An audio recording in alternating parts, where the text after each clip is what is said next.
Spotify has officially acquired WhoSampled, the beloved website that has long served as the Wikipedia for music nerds. For years, WhoSampled has helped listeners like myself trace the genealogy of samples, covers, interpolations, credits, and the whole web of musical influence that makes music culture so rich. Many of us, like I said, myself included, listen to a song, hear some familiar sound, and immediately head to WhoSampled to find the source. Sometimes it's the other way around. You hear an old track for the first time, notice some familiar sound, and go hunting for its modern rendition. It's a daily ritual for me and for countless other music nerds out there. Naturally, the acquisition sparked a wave of skepticism online. Lots of disapprovals. People worry Spotify will ruin the site, bury its features, restrict access, and absorb it into their platform in ways that would lose the original spirit of the community. The pushback has been insane, but also kind of beautiful. It shows just how deeply people care about WhoSampled. Still, I land on the opposite side of the discourse. I think this acquisition is good news, and possibly too good.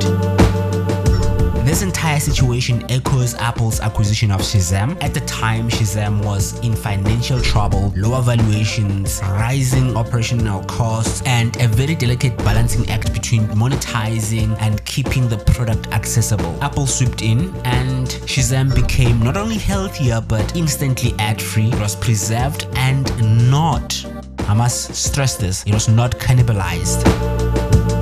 WhoSampled has been struggling with a similar problem, and its website made it painfully clear. Over the past few years, it became nearly impossible to navigate the website. Pop-ups everywhere, auto-playing video ads, banner ads layered on top of banner ads, and on my low-end Intel N4500 laptop running Linux Mint. I'm talking Linux Mint here. A very efficient operating system, I might add. The site barely functioned unless I closed every other tab and quit the other apps. It was a perfect example of how the modern web capitulates under the pressure of ad-driven monetization. These weren't just ads, they were a cry for help. The site was trying to squeeze out every cent just to stay alive without locking its knowledge behind a paywall like the newspapers have done to a less successful extent. This acquisition likely arrived just in time.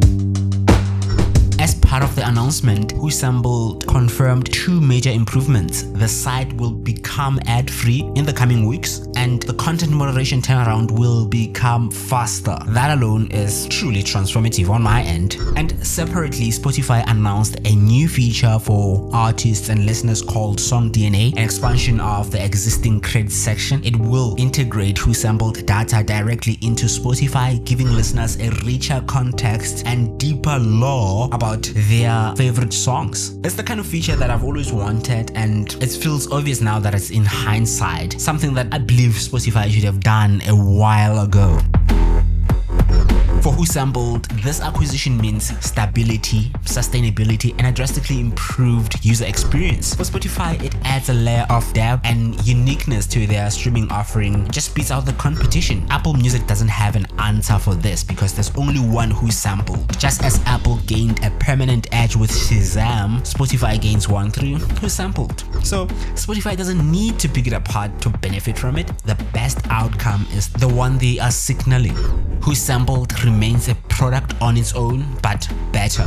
And Spotify finally enhances a part of its offering that until now remained underdeveloped. So it's really a win-win situation. I just don't see the problem here. So let's wait and see, but I believe this is the right call. If you found this video helpful or entertaining, subscribe to my newsletter While On Break, where I talk about my software development projects and the tools I use and other adjacent topics. Thank you for watching.